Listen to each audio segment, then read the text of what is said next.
Welcome everybody. We are now at the last motivation tool on the Mindset Club Project website.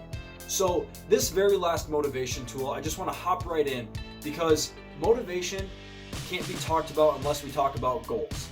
I know a lot of you have probably heard, oh, you need to set a goal for this season, or you need to set a goal for this.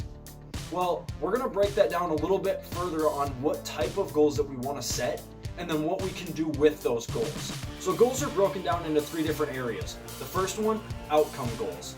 Outcome goals are the most common. These are the ones that we hear about all the time. And it's the overarching goal for what you want to do. So if you were to talk to a professional golfer, hypothetically, if you were to ask them what their outcome goal would be, it could be to win the Masters. That is a great outcome goal. That is your overarching theme. That's the one that you're trying to pursue. Now, a step underneath outcome goals is performance goals. And these can get a little more complicated.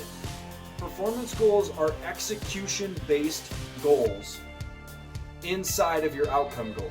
So these performance goals could look like you want to hit 65% of your fairways, or you want to average below 30 putts a round of 18 holes. Those are great performance goals as well. Now the last one, process goals. These are arguably the most important goals that we can set. And the reason I say that is because the process goals are the ones that really do a lot of the work towards our outcome goal. For instance, if that PGA golfer's outcome goal, was to win the Masters, what is their process going to look like in order to win the Masters? So process goals are the day-to-day things that we can do to get ourselves towards it. So for instance, with golf, let's say we take that example from earlier of you want to average less than 30 putts per 18 holes. Well, in order to do that, you're probably not going to go hit the driver on the range for an hour and a half. You're going to want to spend a lot of your time on the putting green, making 3-footers, working on 8-footers, working on 15 to 25-footers, making those birdie putt range putts, showing up every day, working on the putting green, going to work, playing some competitions with yourself or with teammates. These process goals are really the ones that we want to make sure we write down and that we can see. Because if we write them down and we see them, that's going to be very influential for us. For instance, like you could put your goals on a Post-it note and put it on your mirror in the morning and you see it right away. It's just as a reminder to keep you going.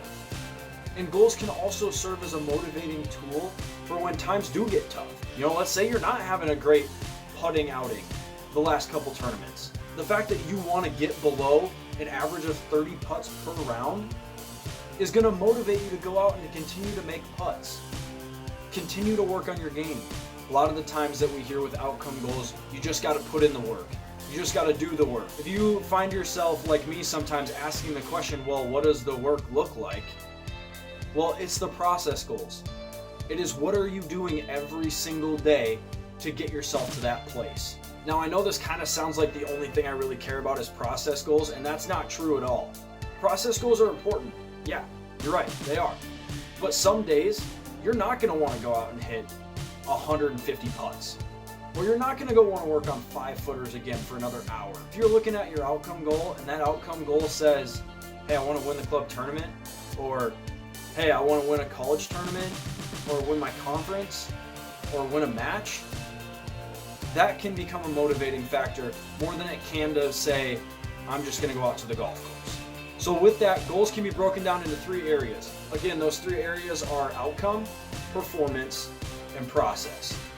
And the biggest things with these ones is get them written down and make them visible for yourself.